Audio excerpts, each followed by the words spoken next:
Hello friends, आप सभी का स्वागत है मेरे यूट्यूब चैनल हंसती रोती ज़िंदगी में। आज मैं बात करने जा रही हूँ हस्बैंड वाइफ के रिलेशन के ऊपर। क्या ये रिलेशनशिप कॉम्प्लिकेटेड है? नहीं फ्रेंड्स, ये एक नाजुक रिलेशनशिप है। जैसे हम किसी और रिश्ते को टाइम देते हैं, उसी तरह इस रिश्ते को भी टाइम की ज़रूरत है, इसको नरिशमेंट की ज़रूरत है, इसको सिंचाई की ज़रूरत है।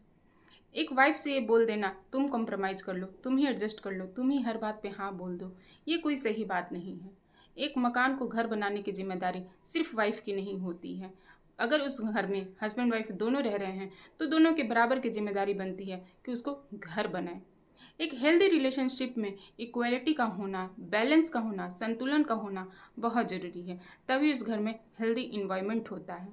एक वाइफ जो दिन रात हस्बैंड की सेवा कर रही है, घर के दूसरे सदस्यों की सेवा कर रही है, क्या वो बहुत खुश है? नहीं दोस्तों, शायद वो फ्रस्ट्रेट है। और फ्रस्ट्रेट औरत क्या आपके घर को अच्छा एनवायरनमेंट दे पाएगी? नहीं। एक हेल्दी रिलेशनशिप अगर आपको चाहिए तो चाहिए कि आप उसमें ओपन कम्युनिकेशन रखें, म्यूचुअल अंडरस्टैंडिंग रखें, एडवाइस लेने और देने की जगह रखें। अब बात ये आती है कि म्यूचुअल अंडरस्टैंडिंग कैसे आएगी। तो इसके लिए क्या ज़रूरी ये होता है कि अच्छे और बुरे वक्त में दोनों के लिए खड़ा होना होता है। तभी म्यूचुअल अंडरस्टैंडिंग आती है, तभी समझ में आता है कि किसको क्या चाहिए। अंडरस्टैंडिंग यहीं से बनती है दोस्तों। आपकी लाइफ पार्टनर आपका कोई कंपटीटर नहीं है दोस्तों। ये मत बोला करिए बार बार तुमने ये किया, मैंने ये किया, मैंने ये ज़्यादा किया, तुमने ये कम किया। वो आपकी टीममेट है। जैसे एक टीम कोई काम को जब करती है तो काम बहुत अच्छा होता है, जल्दी होता है, मेहनत कम लगता है। उसी तरह जब अगर आप अपनी वाइफ के साथ मिलकर कोई काम करते हैं तो वो काम बहुत आसानी से हो जाता है। आप खुद सोचिए कि आपने अपने ऑफिस में जब काम करते हैं तो आप अकेले जब करते हैं तो क्या होता है, और आप जब किसी के साथ काम करते हैं तो क्या होता है। अपने प्लान में वाइफ को या हस्बैंड को शामिल करिए, उनसे बातें करिए, उनसे एडवाइस लीजिए, उनको एडवाइस दीजिए। पत्नी कोई इस्तेमाल की वस्तु नहीं होती है दोस्तों, कि जब ज़रूरत पड़ी तो उसको पूछ लिए, जब ज़रूरत पड़ी तो उसको कहीं ले गए। आज उसकी ज़रूरत नहीं है, उसके बिना काम नहीं चल जाएगा तो उसको नहीं लेके गए। ठीक है, पूछा भी नहीं पत्नी से कि क्या तुम वहाँ जाना चाहती हो या नहीं जाना चाहती हो। पत्नी कोई आपके डाइनिंग टेबल का 7वां चेयर नहीं है कि जब घर में लोग मेहमान बढ़ गए तो आपने वो 7वां चेयर निकाला, क्लीन किया, यूज किया, जैसे मेहमान चले गए उसको रख दिया साइड में। पत्नी आपके घर की हिस्सा है, आपकी जिम्मेदारी है, वो एक पार्ट है, उसको बराबर का हक दीजिए। रिलेशनशिप में बैलेंस, इक्वालिटी बहुत ज़रूरी है। मैंने कहीं पढ़ा था कि हस्बैंड वाइफ एक दूसरे के लिए कपड़ों की तरह होते हैं। कपड़े कैसे? कपड़ा आपको क्या करता है? आपको प्रोटेक्ट करता है, आपको ब्यूटीफुल बनाता है, आपको प्रेजेंटेबल बनाता है, आपको कॉन्फिडेंस देता है, सिक्योरिटी देता है। उसी तरह हस्बैंड वाइफ को भी चाहिए कि एक दूसरे के लिए कपड़ों की तरफ काम करें, एक दूसरे को प्रोटेक्ट करिए, एक दूसरे को कॉन्फिडेंस दीजिए, एक दूसरे को खुश रहने का कारण दीजिए। ये काम होता है हस्बैंड और वाइफ का। ऑफिस से आने के बाद क्या हस्बैंड वाइफ एक दूसरे को ढूंढ रहे हैं? नहीं ढूंढ रहे हैं तो समझ लीजिए ये रिलेशनशिप हेल्दी नहीं है। और अगर ढूंढ रहे हैं तो समझिए आपका रिलेशनशिप बहुत अच्छा है। सिर्फ शाम को आकर ये वेट मत करिए कि मैं खाना मुझे कुछ अच्छा सा डिनर मिल जाए।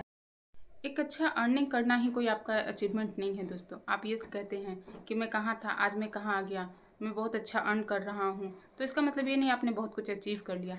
आपके घर में अगर इन्वायरमेंट अच्छा नहीं है, हेल्दी नहीं है, तो आपकी कोई अचीवमेंट नहीं है दोस्तों। एक बात और कहूँगी, कोई बार बार आपको अगर ये कहता है कि विश्वास करो इस बार मैं ठीक कर दूंगा, एक और मौका दो, मैं इस बार सब कुछ ठीक कर दूंगा, तो मान के चलिए इसमें एक धोखा छुपा है। और अगर कोई आपको बार बार धोखा दे रहा है तो उसको जाकर थैंक यू बोलिए, उससे जाकर हैंडशेक करिए, क्योंकि वो आपको लाइफ की लर्निंग दे रहा है कि बार बार किसी पे विश्वास नहीं करना चाहिए। आंख बंद कर कर तो किसी पे भी विश्वास नहीं करना चाहिए। कुछ बातें दोस्तों जो मैंने अपनी ज़िंदगी में सीखी है, मैं वो आपसे ज़रूर शेयर करना चाहूँगी। सबसे पहले किसी से किसी के टाइम्स की भीख मत मांगिए। आओ ना, बैठते हैं, बातें करते हैं, कुछ तुम बोलो, कुछ मैं बोलूँ, तुम सुनो, मैं सुनूँ। दोस्तों ये सब मत करिए, इससे आप अपनी कदर खोती हैं। अगर आपकी ज़रूरत किसी को होगी तो वो खुद ढूंढता हुआ आपके पास आ जाएगा। आपको बार बार टाइम मांगने की ज़रूरत नहीं है।